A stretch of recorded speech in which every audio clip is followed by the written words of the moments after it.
Elizabeth. Let me show you why I'm the one for the job. I have an honours degree in media and filmmaking, and I did my postgraduate studies in journalism. I love writing, and there's nothing better than travel stories. I've travelled extensively, and I've spent most of the past 3 years living in the Bay Islands of Honduras, so I'm no stranger to island living.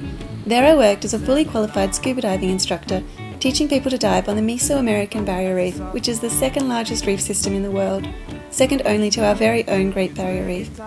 Having spent time on the islands of the Caribbean, Asia and Australia, I'm certain ours are the best the world has to offer.